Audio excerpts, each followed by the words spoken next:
Lord's institute of engineering and technology Hyderabad का Wahid Muslim minority autonomous engineering institute affiliated to Osmania university बेहतरीन placements के साथ। अस्सलाम वालेकुम नाज़रीन, आइए नज़र डालते हैं देश और दुनिया के खबरनामे पर।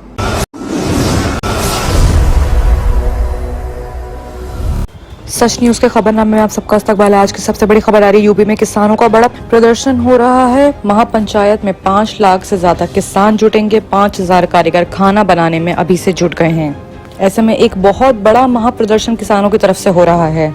केंद्र सरकार के 3 कृषि कानून के खिलाफ यूपी के मुजफ्फरनगर में कल यानी 5 सितंबर को किसान महापंचायत होगी। शहर की GIC ग्राउंड में होने वाली इस महापंचायत का आयोजन किसान मोर्चा कर रहा है।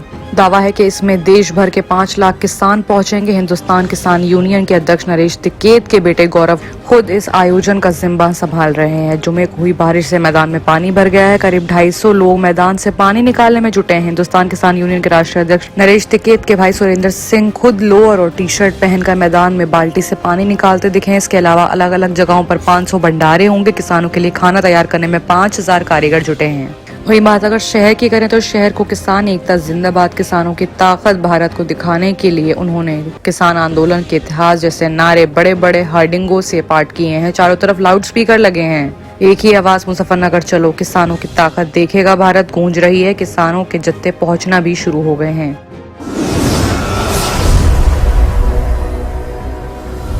वहीं एक और बड़ी खबर आ रही है ममता बनर्जी को लेकर, जिनको बड़ी राहत मिली है। बंगाल CM की विधानसभा पहुंचने का रास्ता साफ हो चुका है। 30 सितंबर को भवानीपुर सहित 3 सीटों पर होंगे उपचुनाव। पश्चिम बंगाल की मुख्यमंत्री ममता बनर्जी का विधानसभा पहुंचने का रास्ता साफ होता नजर आ रहा है। चुनाव आयोग ने भवानीपुर विधानसभा सीट पर उपचुनाव को हरी झंडी दे दी है। यहाँ 30 सितंबर को मतदान यानी कि वोटिंग्स होंगी और 3 अक्टूबर को वोटों की गिनती होगी। इसके अलावा बंगाल के शमशेरगंज, जंगीरपुर और ओडिशा की पीपली सीट पर भी वोटिंग होगी। ममता बनर्जी को बंगाल चुनाव में भाजपा के शुभेंदु अधिकारी से शिकस्त मिली थी। शुभेंदु ने नंदीग्राम सीट से जीत हासिल की थी। TMC के विधायक दल ने ममता को CM चुना था। उनके पास राज्य की किसी भी सीट से चुनाव लड़ने और विधानसभा पहुंचने के लिए 6 महीने का वक्त है। ऐसे न होने पर उन्हें मुख्यमंत्री पद छोड़ना पड़ सकता है। तृणमूल नेता सोवनदेव चट्टोपाध्याय भवानीपुर सीट से चुनाव जीते थे, लेकिन बाद में उन्होंने इस्तीफा दे दिया था। ममता बनर्जी इस सीट से ही चुनावी मैदान में उतरने का दावा किया जा रहा है। बता दें कि बंगाल में उपचुनाव कराने की मांग को लेकर ममता भी 2 बार चुनाव आयोग से अधिकारियों से मुलाकात कर चुकी हैं। TMC के प्रतिनिधिमंडल के चुनाव आयोग से मुलाकात की थी। दल में सांसद सौगात रॉय और महुआ मोइत्रा, जवाहर सरकार, सुखेंदु शेखर रॉय और सज्जदा अहमद शामिल थे। इस मीटिंग के बाद चुनाव आयोग ने कहा था कि आयोग का काम चुनाव कराना है, ना कि उसे रोकना। वहीं एक और बड़ी खबर आ रही है, झारखंड विधानसभा में नमाज के कमरे पर विवाद हुआ है। बीजेपी ने कहा है कि हमें भी हनुमान मंदिर बनाने के लिए जगह दीजिए, जिस पर स्पीकर बोले हैं कि आप आवेदन दीजिए, हम सोचेंगे। झारखंड विधानसभा में विधायकों को नमाज पढ़ने के लिए कमरा होने पर विवाद हो गया है। मुख्य विपक्षी पार्टी बीजेपी के चीफ व्हिप विरंची नारायण ने हनुमान मंदिर के लिए भी जगह देने की मांग की है। विरंची ने कहा है कि इस तरह विधानसभा को धर्म के आधार पर बांटा गया तो झारखंड जलने लगेगा। इसके जिम्मेदार विधानसभा अध्यक्ष होंगे। विधानसभा अध्यक्ष के तुरंत ये फैसला वापस लेना चाहिए। विरंची ने कहा कि सिर्फ 3 विधायकों के लिए अलग से कमरा आवंटित किया जा सकता है, तो 65 MLA के लिए कम से कम 15 कमरे आवंटित होने चाहिए। नहीं तो एक बड़ा हॉल मिले जहां ये हनुमान चालीसा या सत्यनारायण पाठ किया जा सके। इतना ही नहीं, पूर्व स्पीकर और रांची से बीजेपी के विधायक CP सिंह ने भी कहा है कि हिंदुओं को भी विधानसभा परिसर में हनुमान मंदिर बनाने की इजाजत देनी चाहिए। हमें नमाज से कोई परेशानी नहीं है, लेकिन हमें भी विधानसभा परिसर में हनुमान मंदिर के लिए जगह देनी चाहिए। अगर स्पीकर इसकी अनुमति देते हैं और जगह आवंटित करते हैं तो हम अपने पैसे से मंदिर बनाएंगे। वहीं इसी पर स्पीकर रविंद्र नाथ महतो ने कहा है कि पुराने विधानसभा में नमाज पढ़ने के लिए जगह निर्धारित पहले से थी। यहाँ भी लोगों ने जब आवेदन दिया तो उन्हें कमरा दिया गया, ये कोई बड़ी बात नहीं है। विपक्ष मंदिर के लिए जगह की मांग कर रहा है तो उन्होंने कहा है कि अगर वो मुझे आवेदन देंगे तब इस पर हम सोच सकते हैं।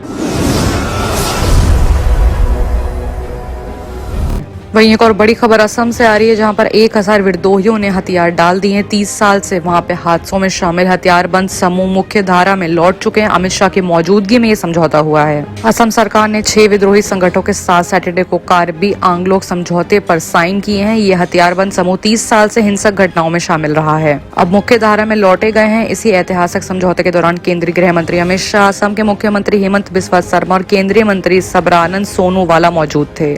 वहीं कार्बी रीजन के विकास के लिए 1000 करोड़ रुपए खर्च करेगी सरकार। गृह मंत्री ने समझौते को ऐतिहासिक बताया। शाह ने कहा है कि असम के ऐतिहासिक में आज दिन सुनहरे शब्दों में लिखा जाएगा। आज 5 से ज्यादा संगठनों को लगभग 1000 कार्यकर्ता हथियार छोड़कर मुख्य धारा में शामिल हो गए हैं। केंद्र और असम सरकार उन्हें पुनर्वास के लिए पूरी तरह से सपोर्ट करेगी।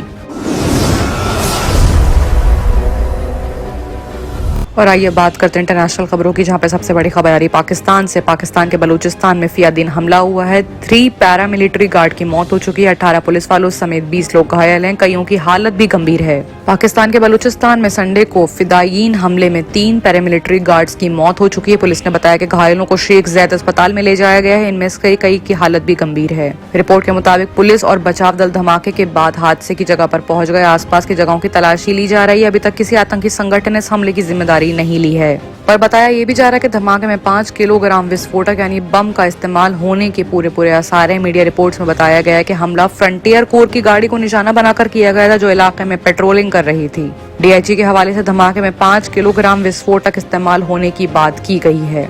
प्रधानमंत्री इमरान खान ने भी इस पर अफसोस जाहिर किया है। उन्होंने ट्वीट करके कहा है कि मेरी संवेदना शहीदों के परिवारों के साथ और घायलों को ठीक होने की प्रार्थना यानी कि दुआ करता हूँ। विदेशी समर्थित आतंकवादियों को विफल करके हमें सुरक्षित रखने के लिए सुरक्षा बलों और उनके बलिदान को मेरा सलाम है। वहीं एक और बड़ी खबर आ रही है तालिबानी हुकूमत को लेकर, जहां पर अमेरिका ने कहा है कि अफगानिस्तान में गृह युद्ध छिड़ सकता है। रेजिडेंस के फोर्स का दावा है कि 600 तालिबानी अब तक मारे गए हैं। अफगानिस्तान के मौजूदा हालात को देखते हुए अमेरिका सेना जनरल मार्क मिल्ले ने कहा है कि अफगानिस्तान में गृह युद्ध छिड़ सकता है, यानी वॉर हो सकती है। आतंकी संगठन फिर से सर उठा सकते हैं। अलकायदा फिर से संगठित हो सकता है। ISIS और दूसरे आतंकी संगठनों की गतिविधियां भी बढ़ सकती हैं। एक रेजिडेंस फोर्स का दावा भी है कि सैटरडे को उसने 600 तालिबानियों को मार गिराया और 1000 तालिबानियों ने या तो सरेंडर कर दिया है या उन्हें पकड़ लिया गया है। वहीं अल जजीरा की रिपोर्ट के मुताबिक तालिबान का कहना है कि पंजशीर की राजधानी बजारक और प्रांतीय गवर्नर के परिसर और जाने वाली सड़कों पर लैंडमाइन होने की वजह से वो आगे नहीं बढ़ पा रहे हैं। बाकी की तमाम खबरों के लिए देखते रहिए सच न्यूज। किडनी के अमराज से परेशान मायूस लोगों के लिए खुशखबरी।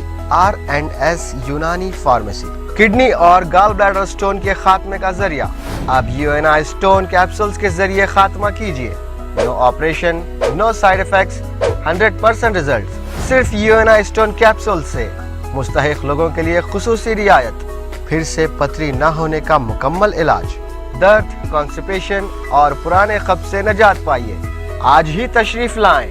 R&S यूनानी pharmacy, first floor, syndicate bank, Bahadurpura X road, Hyderabad. Contact 9703 939 436 9063 383760।